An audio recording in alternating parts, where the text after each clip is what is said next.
Good day, everyone. Welcome back to my training series entitled Understanding EMV.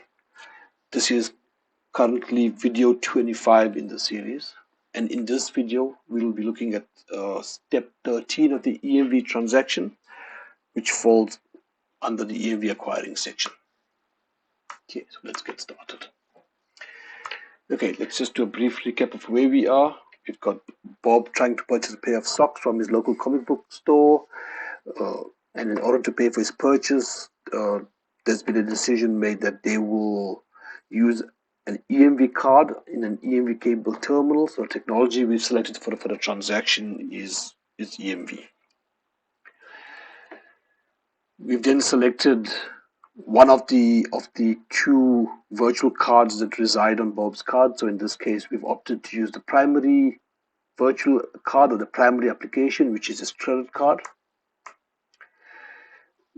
Once the application is selected and powered up, there's a conversation between the terminal and the application, and relevant information or relevant data is shared between the two parties.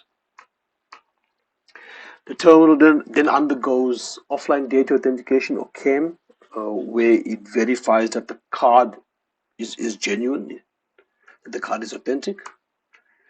And once that is done, the terminal then investigates to confirm that the conditions of the transaction itself are valid.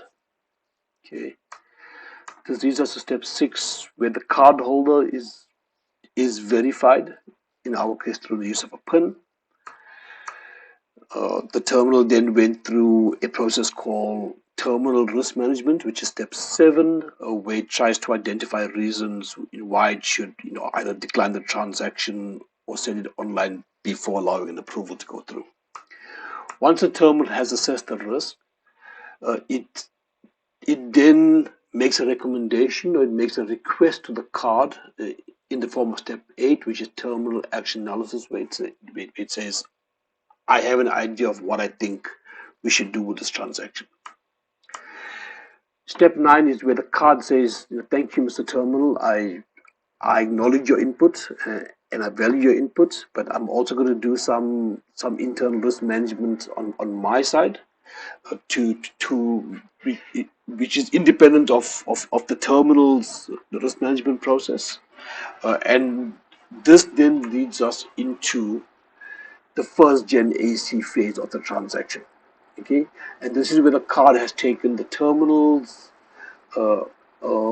request, as well as its own outcome of the card risk management, and based on the combination of those two, applying the golden rule of EMV, which is that the strictest rule applies, it then comes to a decision stage where the actual cryptogram is generated. Now, there's two possible pathways here.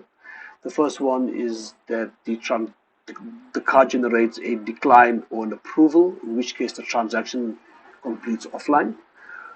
The other path is where the outcome of first gen AC is an ARQC, where the transaction now needs to go online for issuer host verification. Now, obviously, for our example, we've decided to use the ARQC just so we can follow the transaction in more detail across all of the possible steps. Okay, so the terminal then built the authorization request message using the ISO 8583 standard. The message was transmitted online. It reached the issuer host, and the issuer host did various checks. It checked account balances. Is the account in arrears? Has the card been reported stolen? And over and above this, it did some EMV processing, which includes where it actually validated that the ARQC it received was genuine. The issuer host system then responded to this message with an authorization response message, and in that response message, it basically provided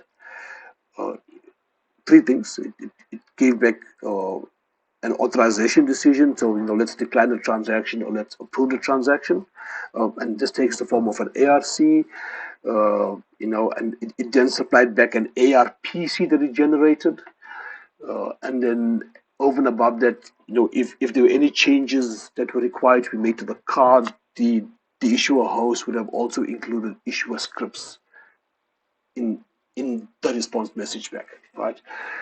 Uh, so once the terminal receives this response message back, uh, it then initiates second gen AC processing. Uh, you know, where the terminal will use the issuer response to formulate the request for the relevant cryptogram from the card. So in this case, let's assume that the issuer host said, let's approve the transaction. So the terminal doesn't do any further risk management. It just says, Mrs. Card, uh, my request to you based on the input I've received from the issuer host is, I think we should approve this transaction. Okay, the the card will issue the final decision, right, and issue the final cryptogram. And remember, this could either be an approve or decline, right? And as part of this as well, it will do ARPC validation just to ensure that the message or the response that it had received back from the issuer host was in fact emanating from a genuine issuer host system. Okay, so at this point, and let's assume that the transaction approved, we sort of almost done with the transaction. But remember, we spoke of the three things that the issuer host would send back, and with the last one being issuer scripts, right? And so issuer scripts are used to basically instruct the card to make changes to itself. So and this and so the focus of this video will be around that process where the card receives the issuer script from the issuer host, and it processes it to effect the changes that are required. Okay, important thing to note, script processing can only happen in online transactions, right? So you don't get script processing in offline transactions. There has to be uh, connectivity or response or carrier message back from the online host system back to the terminal and card for the issuer script to be transmitted, right? So during online transactions, the issuer may take the opportunity to script to the card without the card holder being aware of changes being made to his card. Uh, so to the card holder, the transaction will progress as any other transaction, right? It's the fact that issuer scripts may have been sent down, there's no obvious indication of that. The cardholder isn't aware of this. Maybe the only indication they would have is, the card behavior may change after the scripts have been applied. Okay. So scripting is the process of sending commands to the application to make changes to its parameters, thereby altering the behavior of the card. We could use scripting to block or unblock an application. So block an application means, once you block it, the application may not be used for payments or purchases going forward. And when you unblock it, it then reverts back to an active state where it can be used for payments and purchases. Okay, you could block or unblock the offline pin, right? Remember the pin that is stored on the card itself. Scripts are used to block and unblock that pin, and obviously we use scripts to change offline spend limits as well. Scripts are normally processed after second gen AC, right? So the terminal receives the response back from the issuer host. It then would normally uh, commence with second gen AC. So it would send a request, the card would respond, and only after the card has responded to second gen AC, would the card then take the scripts and apply it, right? And that generally seems to be the case. However, please note that you do get scripts that may be applied before second gen AC. So the terminal will receive the message, it will send the information to the card. The card may apply the scripts before it allows before it participates in second gen AC.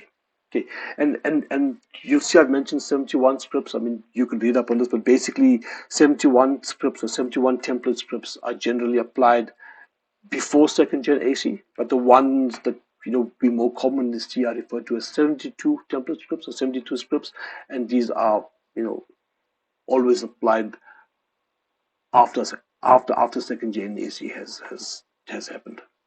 Okay. So let's look at we've seen these traces before. In this particular example, let's see what happened here. So the message had come back from the issuer host. The terminal kicked off second gen AC, okay, and it said there's AGA. It said, look, I think we should decline this transaction, and it's saying that we should decline it obviously because of it had received the instruction from the issuer host. So if you look at the authorization response code, you can see a 04. Okay, so the issuer host has declined it with a 04 reason code, and so the terminal has requested a declined cryptogram from the card. The card here responds to that request with a 9270100. Right, so you can see it has to agree with the terminal. Remember the golden rule, strictest rule applies, so it cannot override a decline decision, right? And then second gen AC proceeds as usual, and you can see that second gen AC completed successfully. The next step is what's more is pertinent to this section is when we talk about script processing. So after second gen AC had completed, the terminal sends a card block issuer script, right? So it sends an issuer script which contains a card block command, right? And so the terminal sends this through to the card. The card processes it, applies it, blocks itself, and then it responds saying, I've received the script and I've managed to successfully apply it. And that's the end of the transaction, right? Now, that's the one, and that's just an example I've used, just showing a card block, but the same principle will apply to any issuer script that may be received. Now, issuer scripts are not the only way for the issuer to request or to make changes to the card. The other method we can use is something called CSU or ARPC response codes. Right? Now, when we talk of CSU, it stands for Card Status Update, and that's the Visa terminology for it. It's almost the same in the MasterCard world, except that here it's called an ARPC response code. Okay, now you'll see that as the training progresses, I generally just tend to use CSU interchangeably when I'm referring to either Visa or MasterCard, but it's important that you, from your side, do understand the difference that Visa refers to as CSU and MasterCard refers to it as an ARPC response code. Now, CSU, in this particular case, we're talking about the Visa CSU, may be either 2 or 4 bytes long, okay, depending on the application version, cryptogram version, number, etc. In the MasterCard world, the ARPC response codes, for now, are set at 2 bytes long. Okay, their formats are slightly different. Okay, and I'm going to show you a bit more detail in the next 2 slides. And just for the purpose of this training, just for you to get an understanding of the concepts, we're just going to use the 2 byte CSU version. Okay, so let's assume that. So firstly, this is the CSU, but this is the checksheet that you would use to see what things mean, right? So here's an explanation. We said that that's 2 bytes, and every bit within the byte or combinations thereof means something, right? So let's use a sample value, right? So let's assume that the CSU value the issuer host has sent down to the card is a value of 020A. Okay, so you can see there's 2 bytes here, and obviously that ties up to the length of the CSU, which is 2 bytes long. Let's break it down. So byte 1 is 02, and if you convert the hex into binary, here's what you get. Now if you start looking a bit more closer, so you can see bits 8765 are underlined in red, and those that refer to bits 8 to 5 here, right? You'll see that bits 4 to 1 refer to the pen-try counter. So in our case, this translates. I mean, you can see that that's a value of 2, 0010, basically it equates to 2 decimal. right? So the pin try counter, the value of the pin try counter is 2.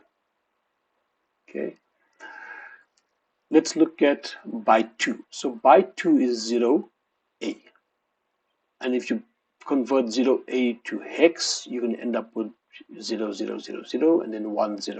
So let's see how we apply this. So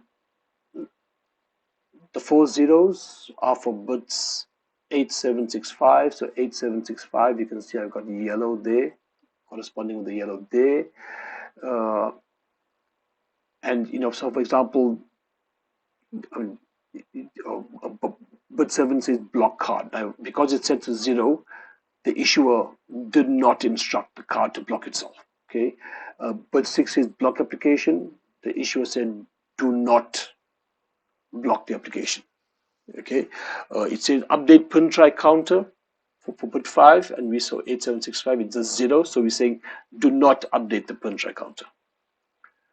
Okay, let's just look at the other values. So you can see bit 4 is set to 1, so bit 4 is set to 1. So what we're saying is we've now instructed the card that the next time it goes, for the very next transaction, it needs to go online. Okay, and then let's look at bit 2 is set to 1. So bit 2 plus 1 is set to 10. So 2 and 1 is set to 10. So reset offline counts as 0. So what you basically say is the issuer host has instructed the card, after this transaction is complete, reset all your offline counters back to 0. Okay. So as you can see, I mean, there are things that you can use. There are various instructions contained within CSU that the issuer can instruct the card to do to itself. Let's look at the ARPC response code now. And like I said, we're using the 2-byte value just to make it easy. And let's use the same value. Remember, I said I tend to use CSU and ARPC interchangeably, and CSU simply because it's easier just to use 3 letters instead of all of these. So same value 020A as the previous slide. We know you convert 02. That's the binary value. So bits 8 to 5 in the MasterCard specifications is basically reserved. RFU or stands for reserved for future use, and that's reserved. And similarly, bits 4 to 1, like the Visa specification, was the pin try counter, right? It's the 2 there, or this converted to decimal digit 2. Byte 2, which is 0A, gives you 4 zeros, 1010. So let's have a look. Okay, so in the MasterCard specification, bits 8 to 6 are reserved future use, and 5 says approve online transaction, but it's set off there. Okay, let's look at the relevant bit set. So bit 4 is set to 1, so bit 4 says update pin try counter. Okay, and then let's have a look at the red. So it's once again it's 2 to 1, so it's 10, and so 10 says similar to the Visa 1, reset offline counters to 0. Okay, right. So just some points to ponder. So we've covered a bit. I mean, we've seen the one example in terms of that card block script, and I think the important thing is just to understand, that these scripts are sent from the issuer host to the terminal. The terminal has to pass the script information to the card without tamper. It cannot tamper or modify that script data in any way. Okay. The card will apply the scripts to make changes to itself, and then obviously we didn't cover the CSU or the RPC response code, which also has functionality to modify the parameters on the card, but maybe not. It doesn't contain such a wide variety as you could get within issuer scripting. Okay, so just point to ponder. Both issuer scripts and the CSU are sent from the issuer to the card in the authorization response message during online transactions. So that's important to note. The authorization response message could contain either scripts or CSU updates or both. Okay. Scripts and CSU are present in field 55 of the authorization message. Okay, so it's in the EMV data sent back by the issuer host during an online EMV transaction. Now, I'm not going to discuss more scripts. I think for the purpose of this video, we just need to understand the sequence of events in a transaction. So we know that after second gen AC, we do script processing, and so the takeaway from this video is that, right, is that we are going to, whatever scripts we receive from the issuer host, the terminal will pass it to the card without tampering with it, and the card will then apply it upon conclusion of second gen AC. But I do have another video where we discuss scripts in slightly more detail, and that will come up in one of the future videos under the lifecycle management section of this training course. Okay, so yeah, if you guys are interested in more detail around the scripting, I look forward to catching you guys there. Right. Okay, so where this brings us now is that, we're at the end of this video, so we've just completed the script processing phase of the transaction, which is step 13. In our next video, we'll be looking at the final step of the EMV transaction, which is step 14. All right. So thank you for spending this time with me.